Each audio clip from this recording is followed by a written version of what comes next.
চলতি বছরের উচ্চ মাধ্যমিক সার্টিফিকেট ও সমমানের পরীক্ষার ফল প্রকাশের প্রস্তুতি শুরু করেছে শিক্ষা বোর্ডগুলো।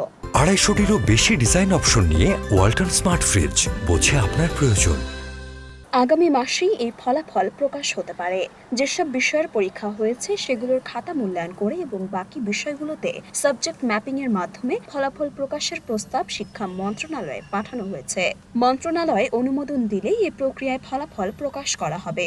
এবার এইচএসসি ও সমমানের পরীক্ষায় যেসব বিষয়ের পরীক্ষা হয়নি সেগুলোতে নম্বর দেওয়ার ক্ষেত্রে এসব বিষয়ে জুনিয়র স্কুল সার্টিফিকেট এবং মাধ্যমিক স্কুল সার্টিফিকেট ও সমমানের পরীক্ষায় প্রাপ্ত নম্বরের গড় করা হবে। অর্থাৎ সংশ্লিষ্ট বিষয়ে জিএসসিতে প্রাপ্ত নম্বরের 25% ও এসএসসিতে প্রাপ্ত নম্বরের 75% নম্বর যোগ করে ওই বিষয়ে শিক্ষার্থীকে নম্বর দেওয়া হবে।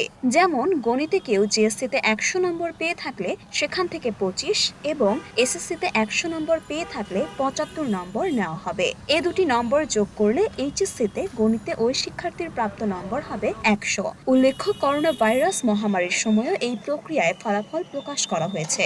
জুন মাসের 30 তারিখ শুরু হয়েছিল এইচএসসি ও সমমানের পরীক্ষা, কিন্তু কোটা আন্দোলনের প্রেক্ষিতে বেশ কয়েকবারই স্থগিত হয় সেটি।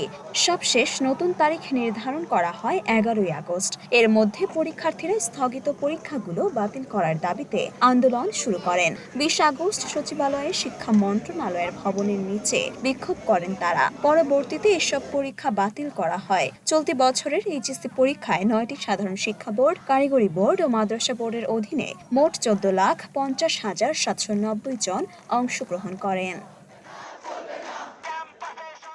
মরিয়ম মিম, ঢাকা পোস্ট।